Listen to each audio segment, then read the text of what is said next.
Hola, muy buenas. Estamos un día más con Arte con Alejandro Canadá. No, es broma. Vamos a presentar otro estilo artístico. Esta vez vamos a hablar del barroco. A ver si está el micrófono conectado, perdón. Sí, está todo bien. Vale, perfecto. Vale, pues vamos a desde el inicio. De acuerdo, pues como os he dicho, vamos a hablar del arte barroco. Esta barba que tengo aquí no es porque haya estado viviendo en la selva, es porque he decidido dejármela larga, así que no, que nadie se asuste. Vamos a hablar del arte barroco. Este fondo, por ejemplo, es de un artista que se llama Diego Velázquez, que todos seguramente conoceréis de España, que bueno, luego hablaremos de él. Vamos a empezar como siempre, que es el arte barroco.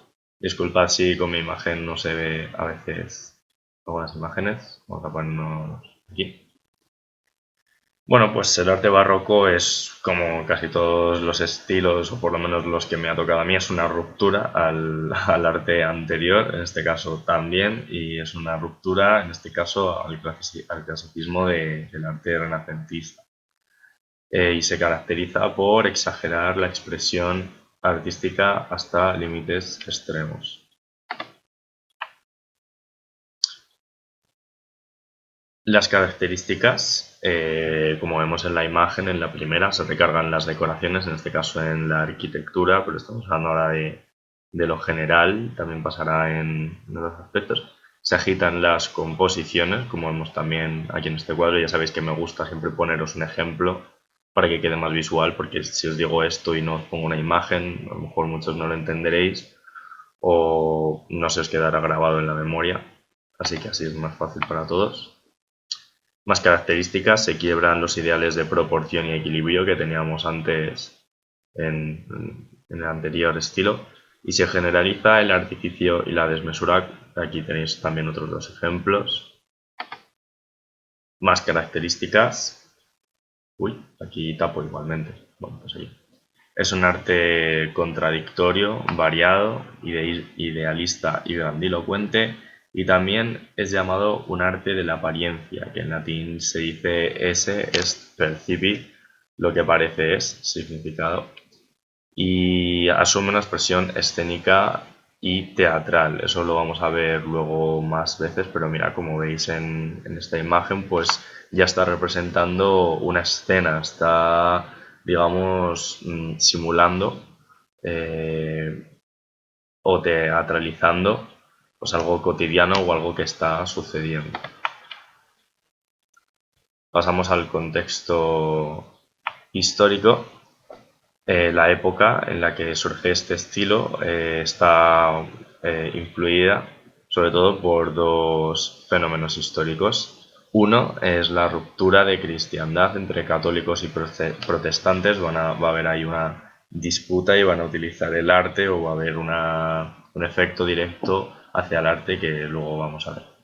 Y también el predominio de las monarquías absolutas. Ellos tenían el poder y, bueno, como vemos en estas imágenes, en este caso en el ejemplo de las monarquías absolutas y en el segundo, pues bueno, en el sentido de la cristiandad.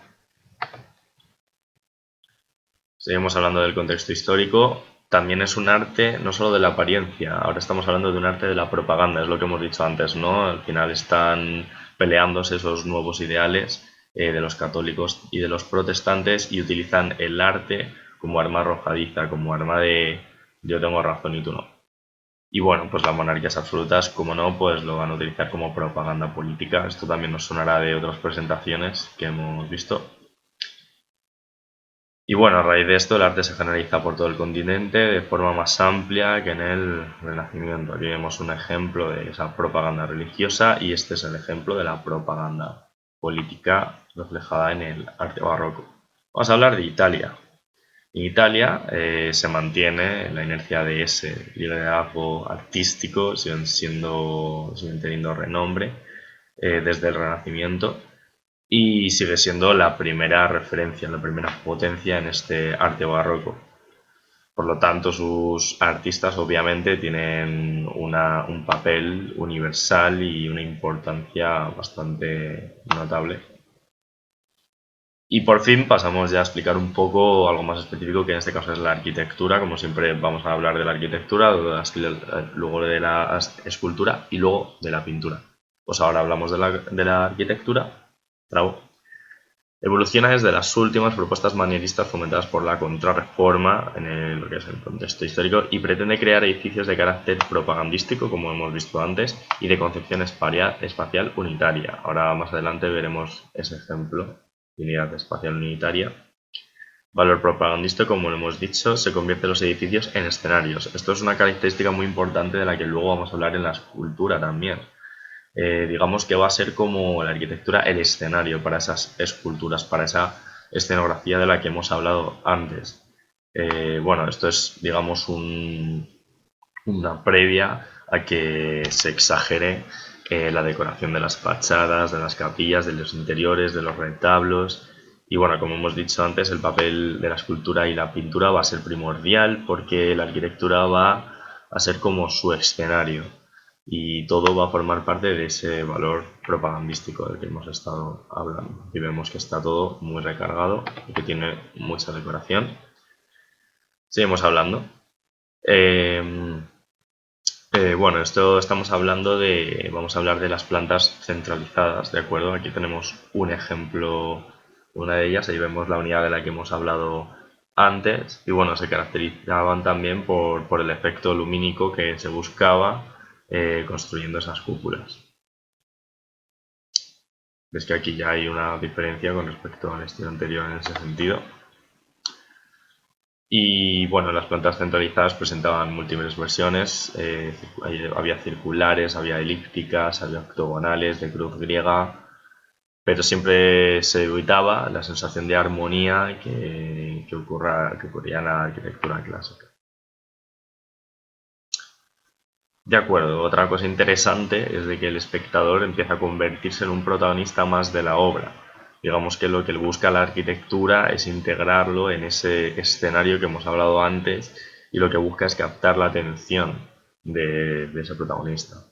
Además, se plantea una arquitectura móvil de paredes ondulantes, como vemos en el ejemplo de la derecha, y formas cóncavo-convexas, para jugar también jugando además también con las luces provenientes de... De acuerdo. Como hemos dicho antes, hay mucha decoración, pero es una decoración agobiante, que lo que busca también es un poco que el espectador se someta a una tensión continua, que vea mucha carga decorativa en la obra. Ahora vamos a hablar de dos figuras que van a ser esenciales para el barroco, como no el barroco italiano. Uno es Bernini, que ahí vemos un cuadro suyo, y el otro va a ser Francesco Borromini, Lorenzo Bernini, Francesco Borromini. Y bueno, su proyección va a ser influyente en toda la arquitectura europea de después. Van a influir en todo lo que surge después. Y bueno, también hay otros nombres importantes, no son los únicos, como por ejemplo Baldassare Longena o Carlo Maderno. Vamos a ver unos ejemplos en el resto de Europa. Por ejemplo, en este caso estamos en Francia, y la obra que más destacada es el Palacio de Versalles, que a muchos os sonarán. Aquí tenemos una imagen del palacio. Y en Inglaterra, la Catedral Católica de San Pablo, que está en Londres y que fue diseñada por Christopher Wren. En los países germánicos vemos la iglesia de San Carlos de Viena, que fue levantada por Bernard Fischer. Estos ejemplos que estamos viendo, cada uno con su imagen, por supuesto. Aquí a ver dónde no molesto. Bueno, le vais a conocer a Bernini, así que le voy a tapar el nombre. Se debate bueno, hemos pasado a la escultura, ¿vale? Que casi se me olvida decirlo. Se debate entre la obra de tradición clásica que se desarrolla en Francia, la imaginería barroca española y el arte italiano de Bernini. Quiere decir que estas tres cosas van a ser influentes, y va a ser como un poco un popurrí de todas las características que tiene esta escultura, ¿no? Y bueno, digamos que Bernini va a ser muy importante en la escultura barroca, y va a tener una influencia bastante predominante con respecto a la escultura barroca, y va a ser también además un difusor para el resto de Europa. Aquí vemos un ejemplo de escultura barroca, como hemos dicho antes, llena de teatralidad. Y bueno, ahora vamos a ver más características, que son estas. Bueno, esto ya lo hemos dicho antes también. Se huye de un sentido equilibrado del Renacimiento, ya no se busca el equilibrio, y ahora se busca la dinamicidad. ¿De acuerdo? Lo vemos aquí, por ejemplo, que hay mucha dinamicidad y movimiento en la propia escultura. Y bueno, también se juega con los contrastes de luz y de sombra a través de esta dinamicidad. Lo podemos observar en la segunda imagen. Y las composiciones son abiertas y agitadas. Todo se palpa, todo lo que acabamos de decir en una sola visión se puede percibir a estas esculturas. De acuerdo, más características. Esto os va a sonar, esto lo he dicho antes. En la arquitectura, en este caso, el espectador forma parte del conjunto de la obra. Por ello, la característica primordial de la escultura barroca es su teatralidad, lo que hemos dicho antes. Fijaos en estos ejemplos y en los anteriores, están llenos de teatralidad. Ninguna obra de este periodo tiene valor plástico si la separamos del lugar por el cual fue concebida. El lugar también es muy importante ahora para la obra. Esa obra no sería la misma si estuviera en otro sitio, porque está enfocada además y está relacionada a un espectador determinado. Esto es bastante curioso. Puede decirse, por tanto, que la escultura barroca es siempre una representación, lo que hemos dicho. Y que, esto también lo hemos dicho al principio, la escultura se pone al servicio de la escultura, es su escenario, es donde va a estar la escultura, es donde va a estar la pintura también, después lo vamos a ver.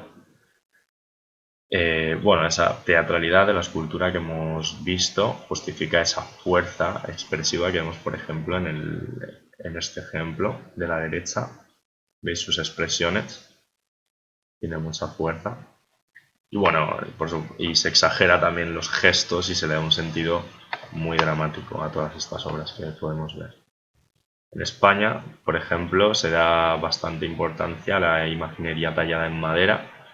Y bueno, pues podemos ver esos ejemplos en, por ejemplo, los pasos de Semana Santa y su interpretación teatral y escénica. Muchos os sonará haber visto esto. Y pasamos a la pintura barroca. De acuerdo, pues la pintura barroca es de una gran variedad y riqueza. Italia, qué raro, asume el protagonismo otra vez. Estos italianos lo hacen demasiado bien todo. Y bueno, pero sobre todo en la pintura va a ser vital la figura de Caravaggio.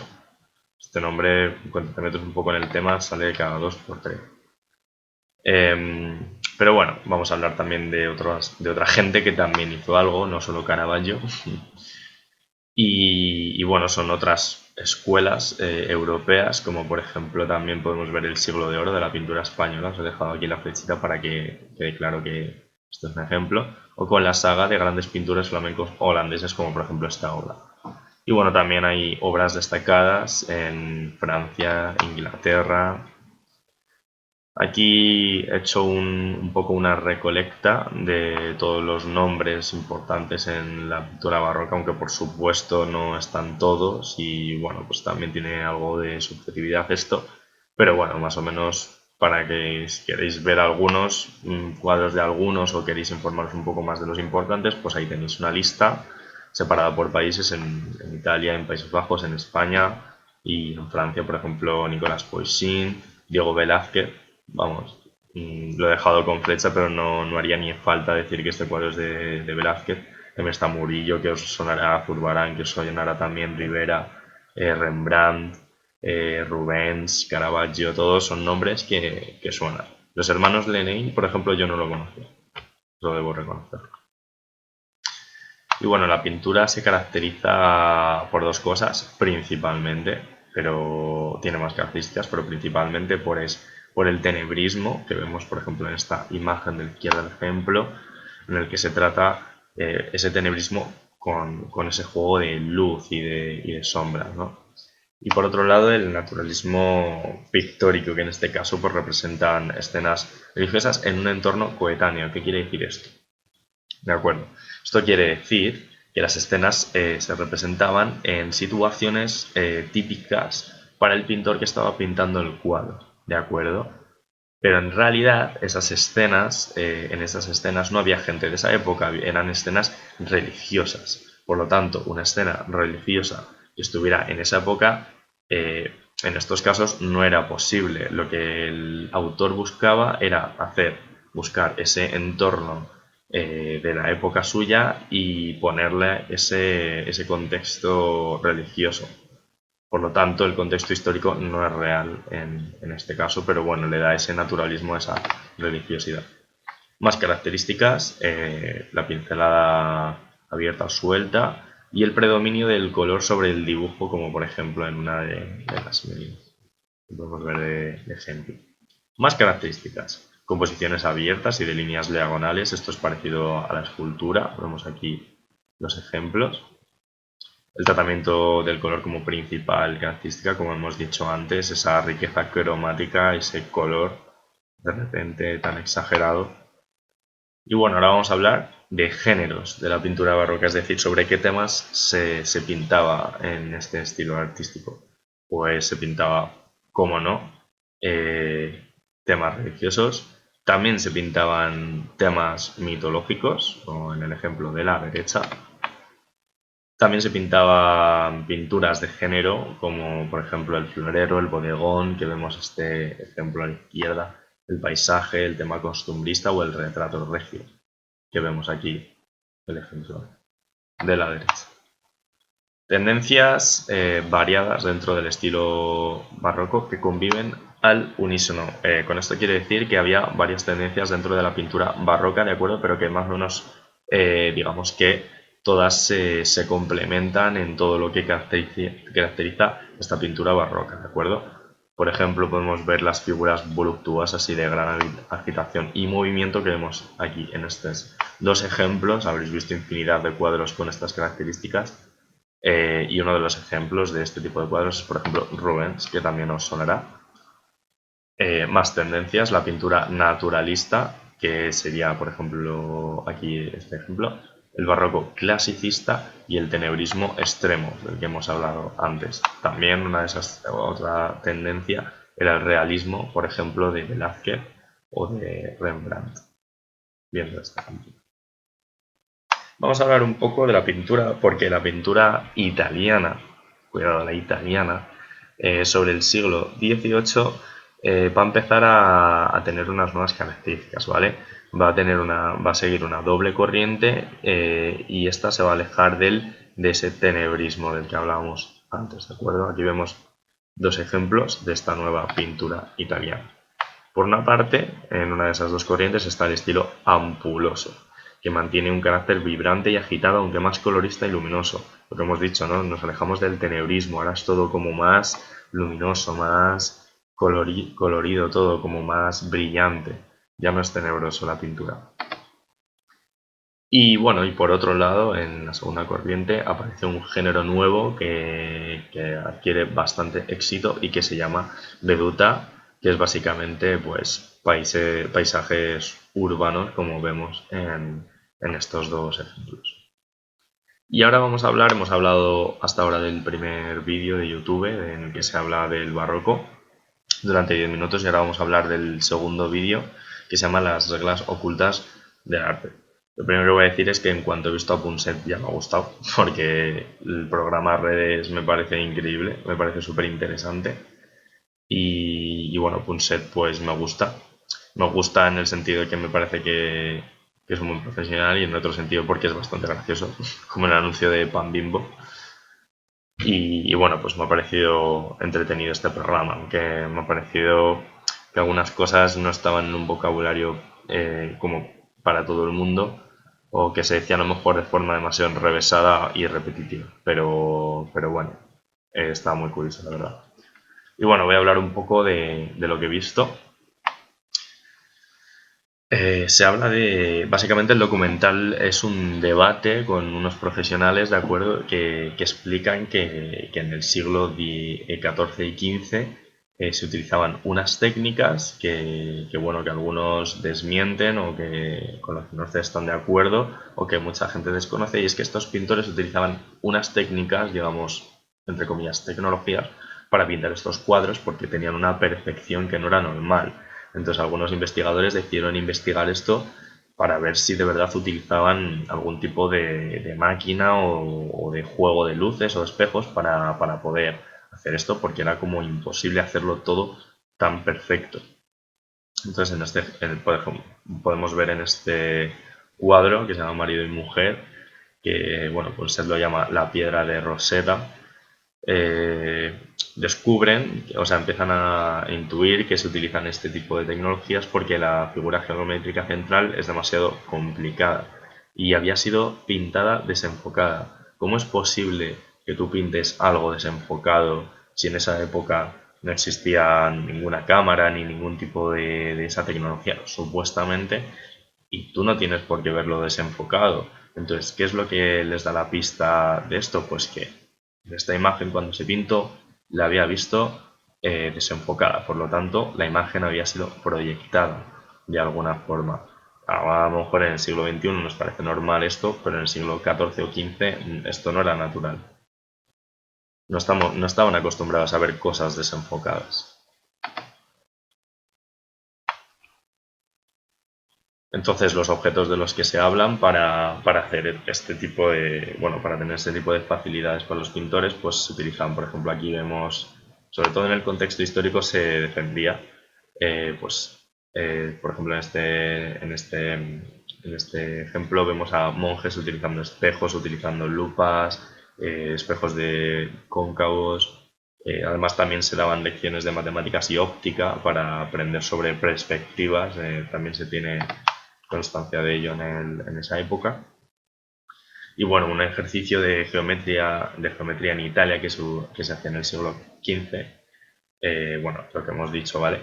Pero se utilizaba el velo albertino, que en realidad he buscado en internet a ver si venía y tal, y no sé si es poco conocido o lo que sea, pero como que no venía nada sobre ello. Quería buscar algo más, pero no me ha aparecido nada. Y bueno, es la herramienta que utilizaban para esa perspectiva, ¿no? Para encontrar esa perfección. También se habla de otros dos inventos, esta vez del siglo XVII, que se llaman cámara oscura y cámara clara. Bueno, que se utilizan básicamente para dibujar y hacer los bocetos con mayor precisión. Aquí vemos, por ejemplo, esto sería la luz, esta sería la lente, y vemos como la imagen queda proyectada. Aquí estaría el árbol en la parte izquierda. Y bueno, en el segundo pues funciona de forma diferente, pero más o menos busca lo mismo, y se tiene constancia de que estas cosas se utilizaban en esa época. Entonces, la teoría de estos investigadores explica que estas herramientas, que es, digamos, algo primitivo, algo previo a la fotografía, lograban hacer siluetas de trazo perfecto. Entonces, podían definir bien esas figuras y podían, sobre esos fondos difuminados, y que pareciera totalmente real. Gracias a eso se conseguía esa perfección, pero que quede claro, esto no desprestigia a los artistas. A mí me das esa máquina, o al 99% de la población le das esa máquina y no sería capaz de plasmarlo de la forma que lo hicieron, por ejemplo, Velázquez. Y bueno, lo que hemos dicho antes, los artistas usaban las lentes para proyectar ciertas características complicadas, y no quiere decir que no tengan talento, simplemente pues utilizaban eso, pero seguían siendo gente increíble. Bueno, también se habla en el documental sobre los medios técnicos para ver una falsificación, que se utilizan análisis químicos, exámenes de luz, rayos X, de todo. También se habla de la macrofotografía, que estudia detalles poco visibles al paso del tiempo. Y bueno, se habla, y esto es que me ha parecido bastante interesante, que se compran obras falsificadas a propósito, pero en realidad, o sea, mi opinión al respecto es que no lo termino de ver mal. El documental como que se deja un poco a intuir de que la falsificación esa es mala, y que la gente que compra esas falsificaciones están colaborando a que la gente siga falsificando. Pero a lo mejor o sea, a lo mejor mucha gente no comparte mi opinión, pero no creo que esas falsificaciones estén mal hechas. O sea, al final me parece que es un trabajo increíble. Obviamente tiene más mérito el creador de esa obra, pero falsificar una obra de tal forma que al ojo humano no sea visible, me parece que pues, es comprable, sigue siendo una obra de arte, sigue siendo algo magnífico de hacer y bueno, mientras no se haga con intenciones malas de fraude, pues yo no lo veo mal. Bueno, también se habla de que el surgimiento de la fotografía en 1830 hizo que los artistas pues empezaran a hacer cosas diferentes, claro, o sea, si su misión era plasmar la realidad y ya había una máquina que la plasmaba totalmente, pues porque iban a seguir haciendo eso. Entonces empezaron a hacer imágenes diferentes, imágenes más, un poco más surrealistas, pues como estas, o trazos más sencillos, algo que no busque tanto encontrar la realidad. Y bueno, también se debate un poco hacia dónde va el arte del futuro.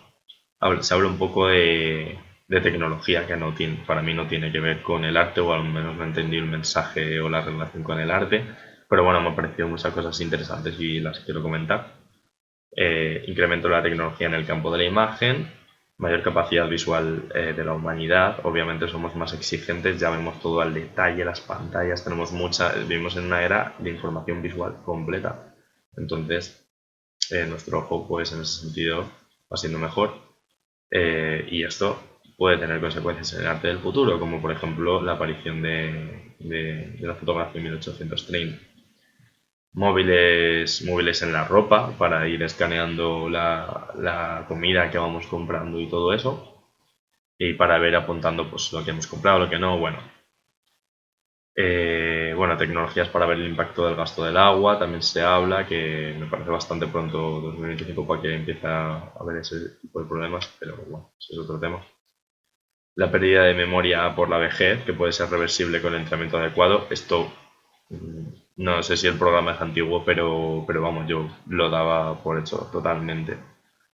No sé, incluso un amigo mío empezó a hacer ejercicios de memoria y solo con eso mejora la memoria un montón, así que lo veo bastante lógico. Y bueno, que los taxistas, pues no, los taxis no tendrán conductor, pues si veis la serie Black Mirror, pues también os lo esperaríais. Bueno, y las conclusiones es lo que he dicho antes, ¿no? Que o sea, hay que tener bastante en cuenta el uso de estas máquinas, como hemos dicho antes, pero esto no quiere decir que los artistas tengan menos talento ni que se les desprestigie por utilizar estos trucos. Todo el mundo utiliza truquitos al pintar y por eso no quiere decir que no tenga mérito la pedazo obra de arte que hacen. Y la idea de hacerla también, claro. También se habla de la restauración, que es bastante más, no sé cómo decirlo, exquisita de lo que pensaba. Cada obra necesita algo específico, por ejemplo, yo me esperaba que más o menos se hacía todo de la misma forma, pero no. Las operaciones deben ser reversibles, es decir, que si la liamos, pues se pueda volver a quitar eso que hemos hecho. Bueno, que se puedan distinguir los materiales utilizados originalmente, que no se utilice otro material que se note por la textura o el volumen que no es ese. Y bueno, sobre todo se busca la estabilidad de la obra, además suele ser uno de los primeros pasos y también se busca la conservación de esa obra. De nada nos sirve restaurarla si nos va a durar muy poco o si no sabemos cómo podemos seguir manteniendo esa calidad en la obra.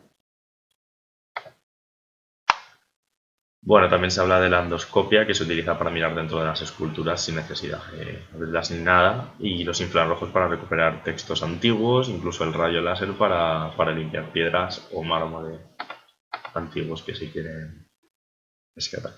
Y bueno, llegamos a las conclusiones. Media horita hablando, espero que os haya sido ameno. Bueno, mi opinión personal es que me ha gustado más el vídeo de las reglas ocultas del arte. Es menos cargante, por así decirlo. Abre más al debate, que a mí siempre me gusta más. Y bueno, para darlo en clase también lo veo mucho más útil. Aunque bueno, también se puede debatir sobre el primer vídeo perfectamente, pero creo que es más entretenido para los chavales si son más de primaria un tipo de vídeo así.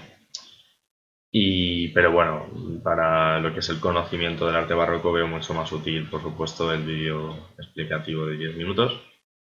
Y bueno, el programa Redes, lo que he dicho antes, es muy bueno, pero pero por poner una crítica, no creo que sea un vídeo muy adecuado para primaria en algunas partes, porque ha habido partes que ni siquiera he llegado a pillar todo, porque hablan de matemáticas bastante avanzadas, sobre todo cuando está hablando el chico y la chica al final del vídeo.